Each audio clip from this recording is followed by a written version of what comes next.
So hello. Uh, so this is basically my article over here, which I have designed for a beginner's tutorial on how to install and configure Spark. So this is actually mine, my Medium article I made. Okay, the first thing into installing and configuring Spark is MongoDB. So this article is based off three parts. One part, the first part is for installing Spark. The second is for installing and configuring MongoDB with Spark. And third is configuring both of them using Pyspark. So Pyspark is basically Spark with Python. So we use Pyspark to work with Spark and all of its versions. So basically, Apache Spark is an open source distributed processing system used for big data workloads. We basically use this Spark for big data, and in our course, we used it for our data set of 100 GB. This is really good because you have a lot of distributions of your data. So that's why you can process the 100 GBs easily. Now, the first thing over here we have to do is Java installation. Let's see. I have Spark installed, so let's uninstall that. I'll just delete that file, Spark file, so I can show you how to install all of it. So the first thing is that we have to have Java installed. Now that you install that, just go to your CMD, which is a terminal. Now in terminal, use the first thing, which is java.version.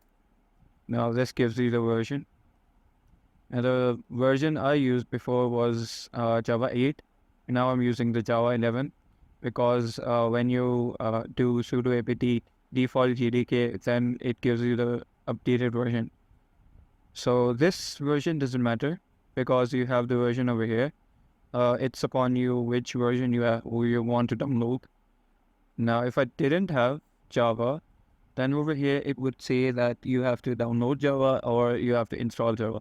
So for doing that, we have to do sudo apt install default GDK.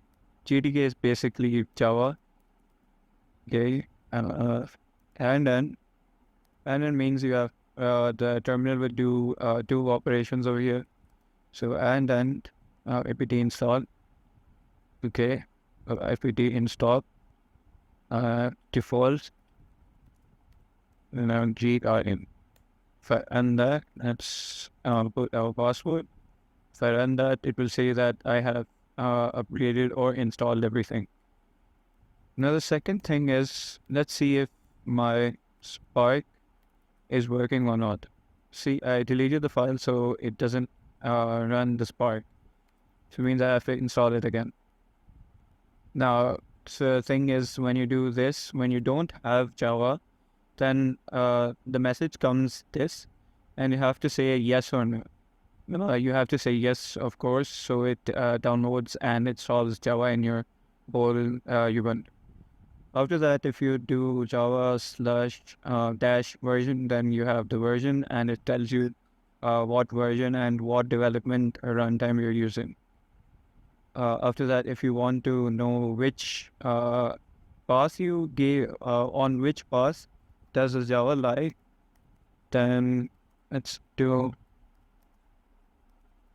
this config Java. Now this will give you paths. Just press enter. Now I have three Java versions inside of my Ubuntu. So if it do this a bit.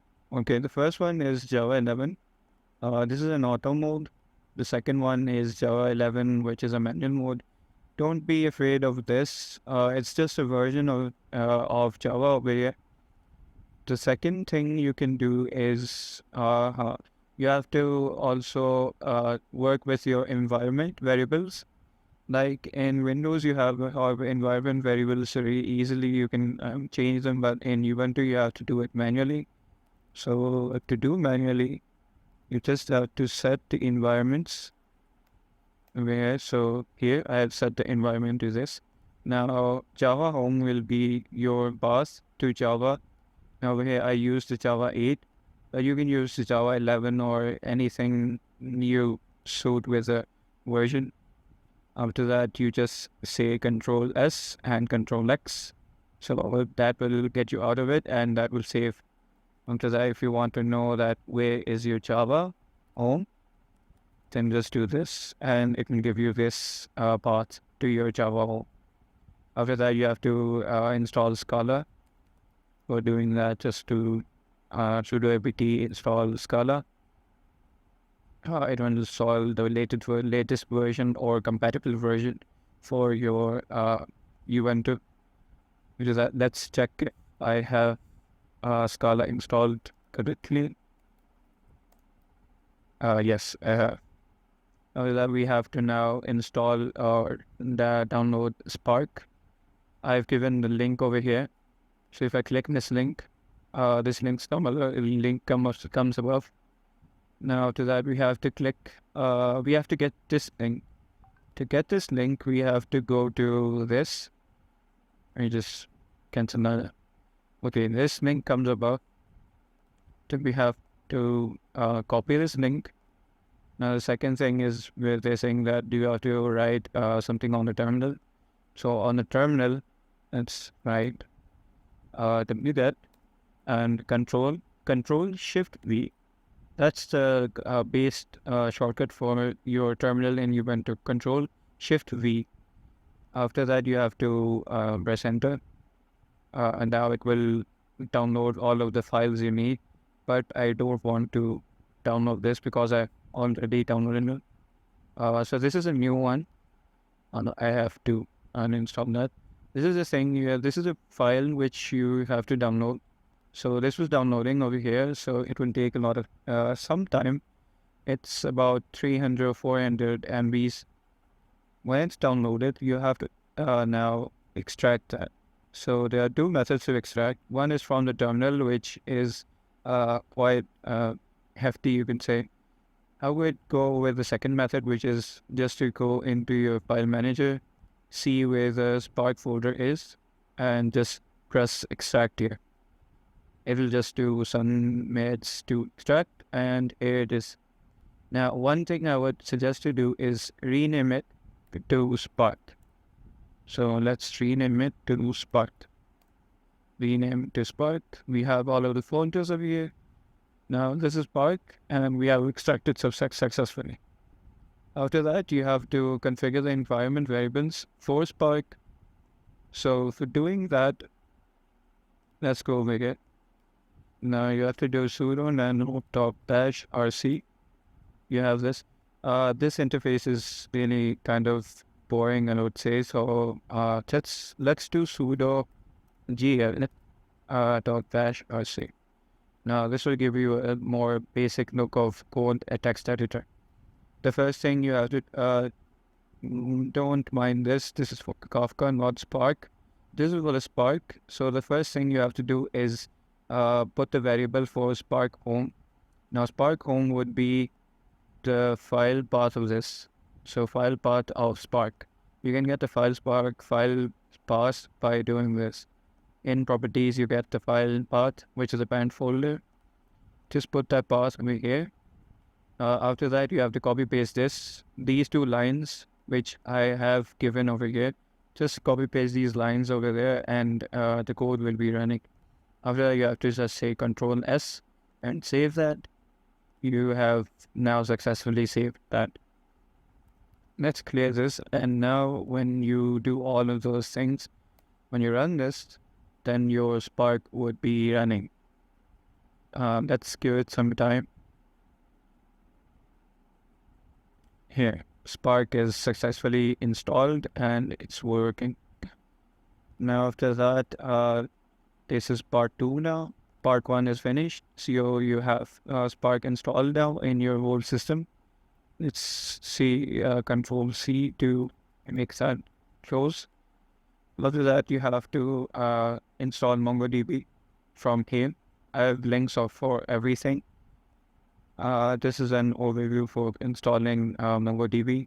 We're using the community edition because the other editions, the premium ones, are you have to pay for them. So MongoDB over here, just go through these steps. You have to just copy and paste these in your terminal. And also keep in mind that you have the Jammy edition version. So don't go for the other versions over here. You might not have these versions. All of us have the Jammy version, so you have this version. If you're on the previous versions, then you can use these. Just copy paste these inside your terminal, and you'll be getting all of this correctly. Now attempt this yourself, because it's really good if you attempt yourself. I've provided you all of the documentation, and it will show you how to get the MongoDB running automatically from just starting up your Ubuntu, like mine does. So if I do Mongosh gives us all of the thing that comes and tells us if MongoDB is working or not. Over here, my MongoDB is working because it's saying that it's connected to this file over here, file path, MongoDB. So it's working. Let's Control C, Control C again to clear that. Another thing, this is just Mongo, not the reading. And now over here we have to do part 3, which is installing.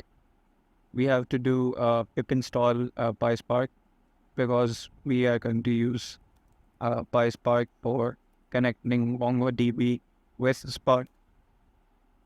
So I've already installed Pyspark. So we just have to do pip install Pyspark. For this whole tutorial, you have to have Python. So to install Python, you all know that how to install Python. So you should go do that first. This is just a code I have given for you.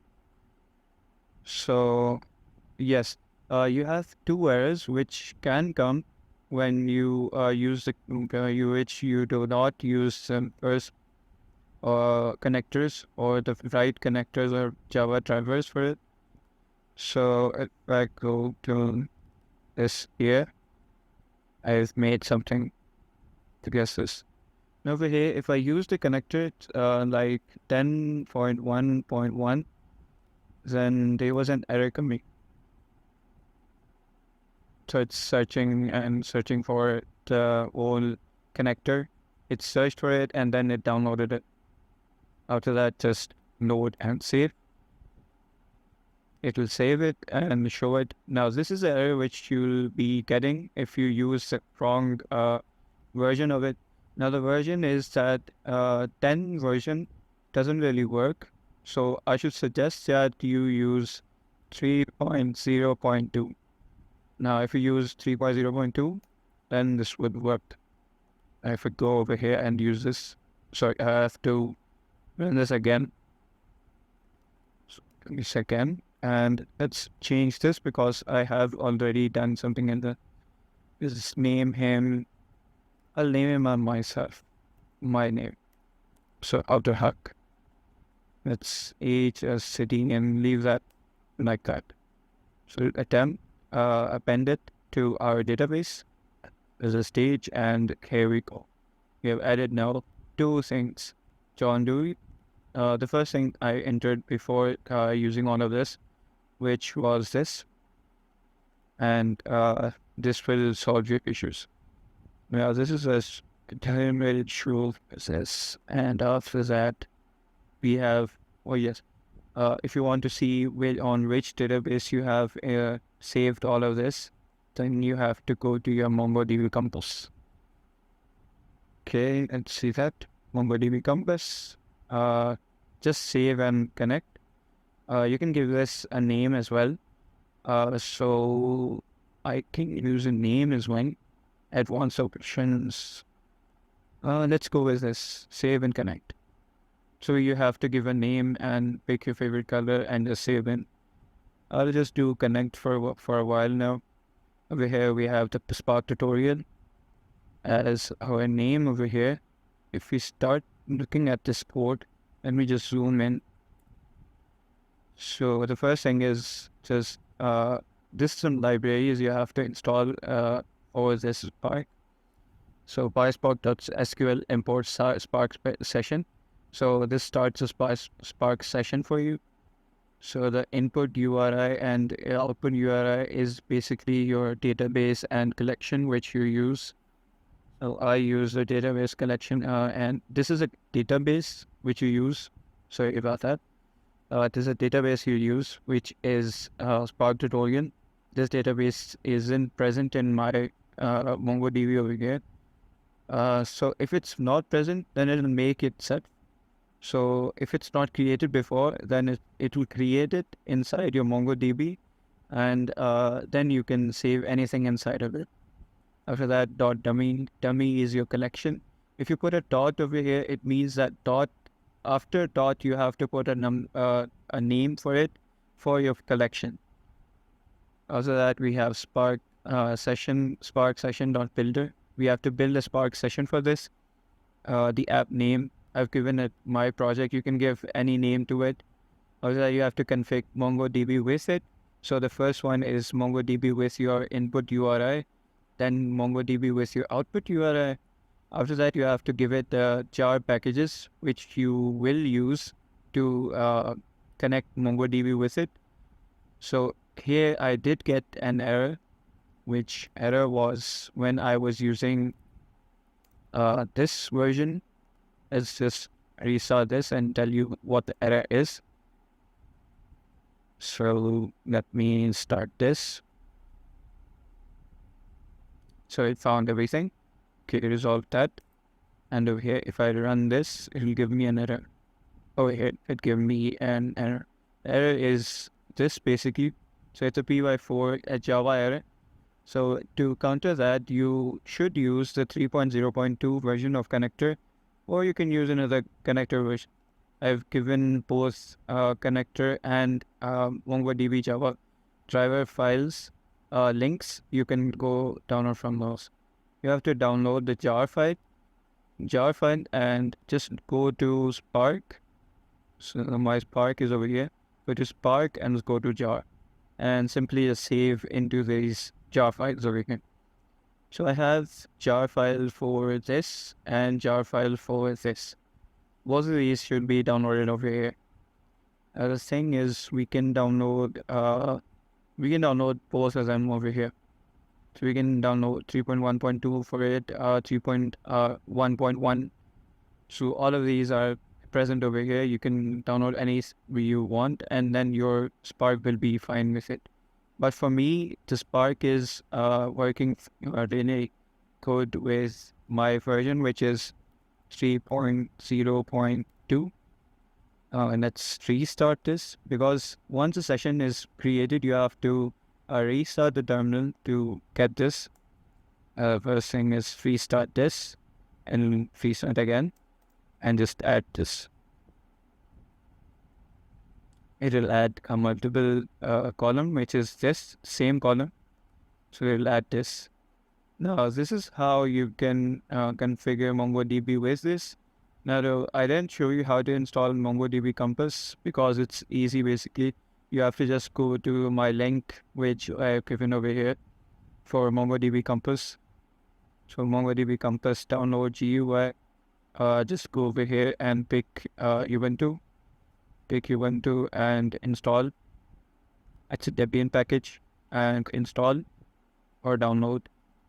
So I have downloaded this before anyways. So let's go to my downloads folder. Sorry, I have inside documents.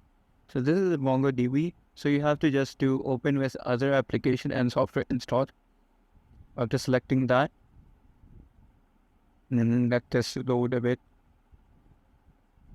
So you have loaded, and then this is MongoDB Compass. So you have to, this will say that install, so you have to install it. Let's just close that over here. And this is MongoDB Compass. We have installed that successfully. I showed you how to run all of this code. So the running code is this, and you have this. Okay, I didn't show you the database we created. So the database is Spark tutorial. and our dummy values are these. So here you can see that my name is over here, and the other ID we made, other or the entry we made, and it's inside the MongoDB. You can change the names to whatever you like and put these over here. So I've put these outputs over here as well. Now, bonus link over here is that you can install Jupyter Notebook or Jupyter Lab. So the first thing is Jupyter Notebook. Let's install Jupyter Notebook, Jupyter Lab, sorry. So just do pip install Jupyter Lab. I've already installed it, so it will say that requirements are already satisfied. If not, you have to download it manually. Let's start that. This is Jupyter Lab, which we are starting. This is our Jupyter Lab. Now to install Jupyter Notebook. So you just say pip install Jupyter Notebook. Let's clear this. Yes, and clear this. And say pip install Jupyter. Pip install Notebook. And it's already satisfied. You can just say Jupyter Notebook. Okay, the thing is here is that I don't have any interpreter for Python. So if it's not working from the terminal, you can just do, you can press the Windows key. So over here, you can say put Jupyter. So you have Jupyter installed for him. You have also Jupyter Lab as well, but you can use it from your terminal. That's all. And if this tutorial helps you, then please share with anyone else who needs to install Pyspark or Spark. So thank you for that. And this is all for anyone who needs to install Spark and configure with MongoDB. You will be getting some resources relating to this, but no resource will say or tell you how to install Spark this easily. So just follow my page if you want to. And this is the page. I'll give you a link to the page as well to search, so you can see that as well. Thank you. Thank you.